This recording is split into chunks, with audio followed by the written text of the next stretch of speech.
Dinoblade got me to rage quit after an hour, but I'd still go back when the full game launches.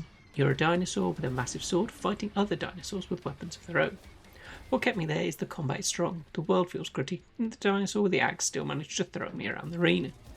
The demo's been out since October 2025, but I've finally got around to sitting down to playing it now, which is slightly embarrassing considering I've been watching it since then on Twitter. That an hour rage quit sounds like a bad start. It isn't where I landed though. Dinoblade is an action RPG where you play a young Spinosaurus carrying a greatsword, fighting through other weapon-carrying dinosaurs in a ruined prehistoric world. There's dodging, rolling, stamina management, sweeping attacks, boss fights, and that Soulslike rhythm where spamming the attack button is a wonderful way to get deleted. Naturally, I spammed the attack button. Early on, I put a lot of my upgrade points into stamina because I kept running out.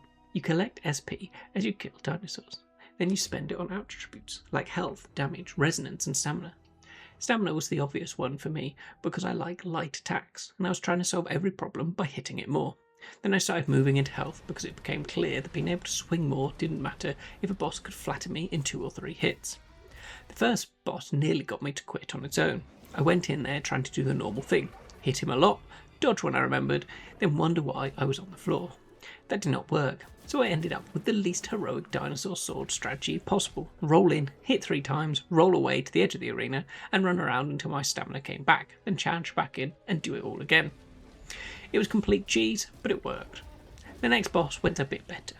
Not well, there was still a lot of running around the edge, pretending I was being tactical, but it was at least starting to understand the rhythm more. The specials help with that as well.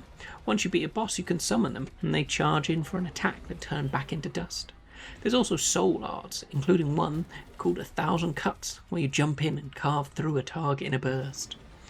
That's where Dinoblade started landing for me. The combat is brutal, but the feedback is strong. Hits have weight, and the movement looks good, and every fight has this weird mixture of dark fantasy and complete nonsense. Again, you are a dinosaur doing forward rolls with a huge sword in your mouth. That should break the tone completely, but the setting is gritty enough that I actually bought into it. The demo paths I saw were mostly linear. There was a point where it looked like I could go 2 different ways, but the routes met back up anyway. That did not bother me much, because the focus is clearly on pushing you into the next fight, giving you another upgrade choice, then seeing whether your timing has improved or whether you're about to blame the game for your own hands.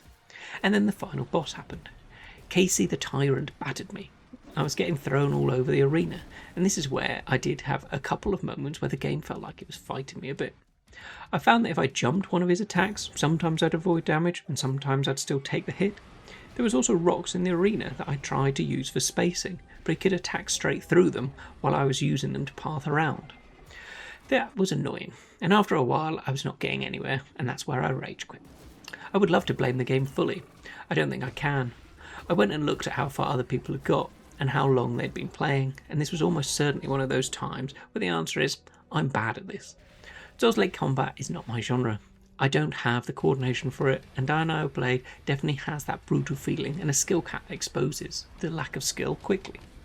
Personally, I'd like an easy mode, not because I think the game has to stop being hard, but because some of us would quite like to enjoy being a dinosaur with a sword without having to prove our worth to the Dinosaur Sword Council every time. Performance was good for me. It looked good, the fights felt responsive, and I didn't get any stutters or crashes. The full game is planned for July 23, 2026, and I'm interested to see where it goes from here. So yes, I rage quit Dinoblade after an hour, but I still like the concept, I still think it looks good, and I still want to see more of it. My verdict is a play. Why don't you check out the next video to see if it could be your new favourite game? I play the demos, you play the hits. I'll see you on the next one.